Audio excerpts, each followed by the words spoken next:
for that. And if you have any Austrian friends, it would be nice to support also this petition. Neutrality in this time of war is immoral, irresponsible, and against EU and NATO solidarity. So there shouldn't be any neutrality in the case of such atrocities.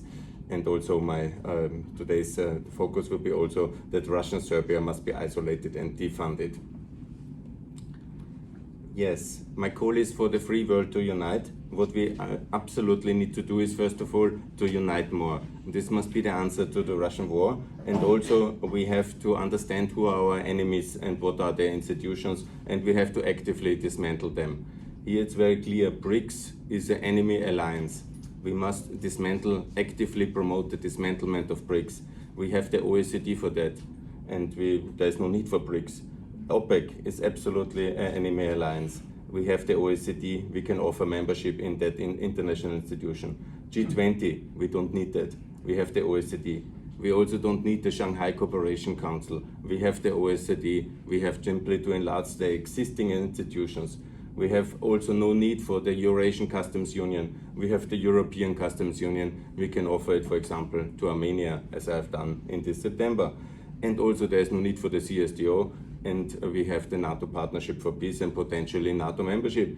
There is also no need for the CIS. We have the Regional Cooperation Council, which we have for the Balkan countries now. We can extend it easily for the Caucasus, for Ukraine, and also for your future countries, because that's very important. If you emerge really as democracies, you must also have institutions to work together. We have built all these institutions for the Balkan countries, for the ex-Yugoslavian countries, and they are working very well in the field of energy and also in the field of transport, and all these institutions the US funded together with the American partners in the last 20 years. I worked for many of them. They all exist, and I made several videos about it. And please join the Regional Cooperation Council, because we know exactly what to do with new emerging nations, because it's not the first time. There's ex-Yugoslavian nations, 7 of them, they all work very well, and it's actually a role model. And in the English-speaking world, unfortunately, there's a negative perception of Balkanization, but it's the freedom of new nations, and they work very well. All the 7 ex-Yugoslavian countries, including Kosovo, work very well. And also it was the right thing for the ex-Soviet Union, and it's also the good thing for the ex-Russia, and we should have a positive spin on that one in the English-speaking media. Here in the UK, I want to make a call for unity, because there is absolutely necessity for the United Kingdom to return to the European Union together with Ukraine in 2029. I'm calling here that we can only win if we are united, so the UK must also join. And you see, the UK is the quintessential European nation. Without you, we couldn't have defended Ukraine, because we in Europe, we can pay a lot, but the UK military resources, the speed and the competence and also the technology were decisive to repel the Russian attack. Storm Shadow is just one example. And economically, the UK is not doing so well anyhow outside of the EU, so Brexit is a complete failure. So it was part of a Russian strategy to divide us, so we need actually more unity. How we will do it? My proposal here, for the EU to join NATO, the EU itself to join NATO, that is my campaign. To have a free trade agreement with the United States of America, and also to do all this enlargement, which we courageously have now started. This was basically for Ukraine to get the promise of EU membership. So if Ukraine can join the EU, it's also possible for the United Kingdom. And this is essential to also share the costs of enlargement and the costs of reconstruction. Because why should the EU taxpayers pay alone? The UK has a 3 trillion economy. You must share as well in victory, liberation, reconstruction, and EU integration of Ukraine, which will be in the hundreds of billions, and that is also necessary. And this will be a different EU. That's also the case democratically, because it will be an EU of 37 member states, and that's will be much more open EU, much stronger part of the West, and so there's absolutely a case for the return of the United Kingdom. Yes, for the dismantlement. That's I know I'm also a social media personality. I know that's a bit controversial. Some have criticized me in the last months for that. But since the BRICS summit in August, I have called for the dismantlement of the BRICS members. I have called for the dismantlement of India, of Brazil, and of South Africa. and I go to all the list, yeah, because we need a more active and in a way also aggressive forward agenda. We need to say, you know, if you really, after 1.5 years of war of Russia in Ukraine and genocide and this war of aggression, are still dancing around with Putin or with Lavrov in the BRICS summit, and you think that's cool, then there is something fundamentally wrong in India, in Brazil, and in South Africa. It cannot be the lack of information. It must be in that democracy, in that systems there. And if India is then aligning with Russia on that conditions, then India is not part of the free world. And the discussion, and I'm now very popular, for example, in the movement of the Sikhs. Yeah? I didn't know a lot of them, but they invite me for Twitter spaces. And you know, why not to actively then discuss their relations? And it's absolutely necessary to have a forward agenda, because Russia has declared war on us. It's not we having declared war on Russia. But our fundamental problem in our analysis is that we don't understand that Russia has declared war on us. Yeah? They are waging it economically against Europe. Now we had last year the blow-up of the pipeline of Nord Stream 2. It was part of their economic war escalation against us to freeze us. Yeah? Now again they have blown up the pipeline in between Finland and Estonia, and they really try with the energy weapon, with the food weapon, with of course militarily in Ukraine, but on all fronts, yeah, from Israel to Kosovo to Caucasus, they are actively waging war against us, and we somehow are defensively not accepting it, looking still for a settlement, and this is absolutely not the strategy for success. I have no doubt that we will win, but we need a little bit of more aggressive and counter-responsive and a better understanding what we are doing, you know. And it's important here. We need to say yes to NATO, EU, OECD, and the Euro. There's nothing wrong in our institutions. Yeah? It's absolutely justifiable to call for the Euro for Romania, for Poland, for Hungary, for Sweden. This is absolutely necessary. There's nothing wrong in the Euro. There's nothing wrong in the EU. Norway, of course, should join the EU. There's nothing wrong here. There's nothing wrong in the OECD. We need to actively promote our institutions, and we need to believe in them, and we need also to conclude free trade agreements as EU with Mercosur, and of course this is a big mistake that we don't have one with the United States of America, and we need also to recognize Kosovo. All countries need to recognize Kosovo. We need also to fall in line on a common trade policy to contain China, and of course to also work against Iran and Russia. I've made already, and to join a full boycott, not only sanctions, but a boycott of that. I have made here the list. It's a bit of a lot of information, I apologize for that, but you can see on my Twitter feed, you know, this is my list of things which I have defined in the year 2020, what we as the West have not done.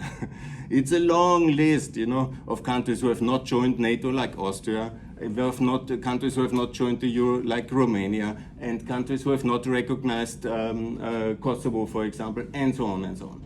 And what we have done some progress since the war. There was the wake-up moment, you know, this is a tremendous epoch-changing moment, the war, and we have done some things like Ukraine in the European Union, the candidate status. It was impossible in 2017 when Poroshenko wanted it. It was impossible in 2020. It was possible in 2022, and it's historic.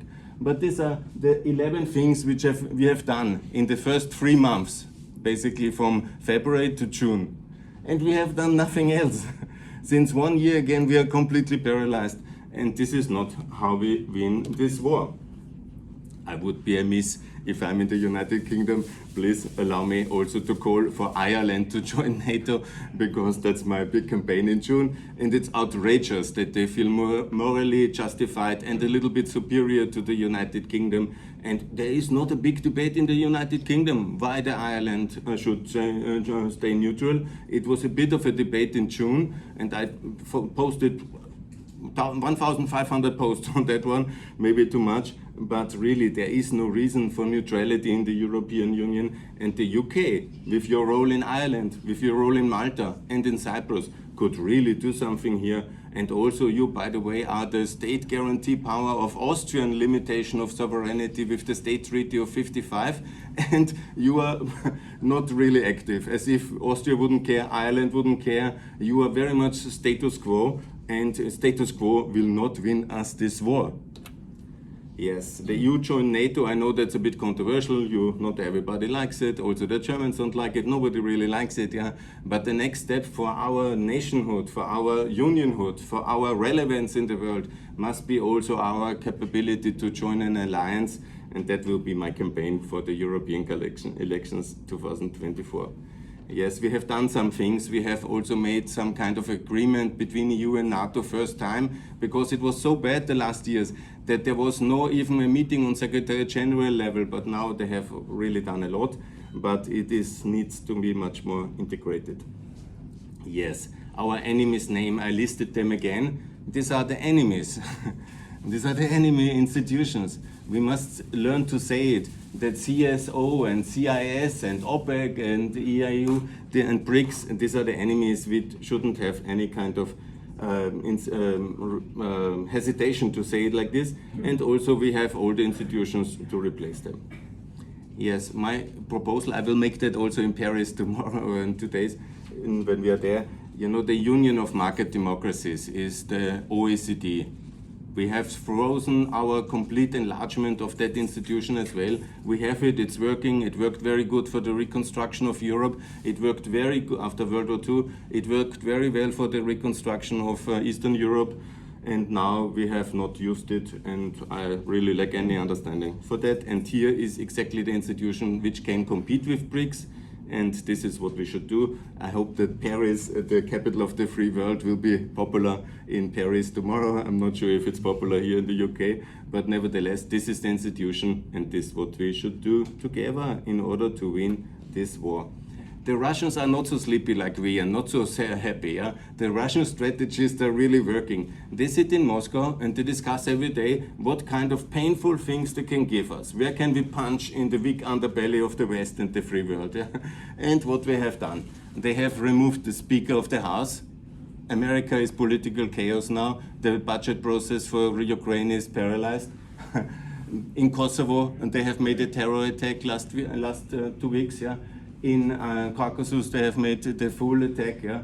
And in Israel, this horrible Hamas thing. You tell me, of course, that's not connected to them losing ground in Ukraine. I think the more the Ukrainians make success, the more Russia will go all the fault lines of the West and put a lot of punches against us, and that this is basically out of the 1973 Yom Kippur book. I have speculated about similar things already, and they know exactly what to do. They have their proxies to do that, and they do us a lot of harm, and we will be distracted, and we have not accepted that this is a global confrontation, and if we don't accept the fundamental analysis that they wage war against us, we will certainly not be able to win it. Yeah, certainly about the UN debate. We must, of course, also either end the UN or reform it. Here is basically my proposal, and I will also call, and I've called already, about the European Union to take the seat of France in the UN Security Council, and also that Russia must be out of the UN Security Council because they have broken all the rules, and it makes no sense in this organization with Russia in the UN Security Council. Yes. About the economy, in the last 30 years since the breakup of the Soviet Union, the world economy has immensely benefited. Yeah? It was the most successful generation of the history of the world. It is amazing what we have achieved, from 5.5 billion people to 8 billion people. So in one generation we have added about 2.5 billion people to the planet. We have also had about 25 trillion GDP. We have now quadrupled the GDP in the last 30 years. So it's enormously successful. So our world order is not in any kind of fundamental need of undoing like Putin wants it. But what we need is, of course, to update it and not the status quo just continued. We need to enlarge, involve, and reform our system. And we have not done it since 2014, basically. And that's the problem. Our system is crumbling a bit, and we are also losing out. But from the 105 trillion GDP, 60%, about 60 trillion, are still generated by NATO, EU, and OECD members.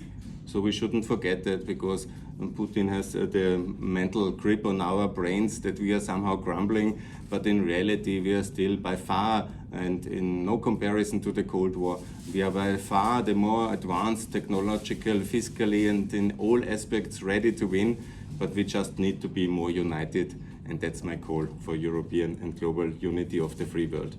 Thanks a lot. I have here, because this was already discussed, of course we must dismantle, but you know, to dream about dismantlement of our enemies without being able to be more united ourselves, is of course not really working.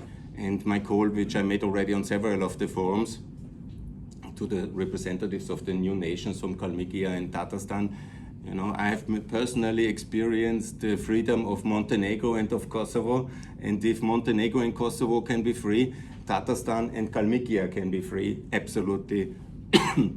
You must study this example, you must learn how they did it, and you must copy it successfully, same as Montenegro, same as Kosovo, and same as Ukraine, and they are free.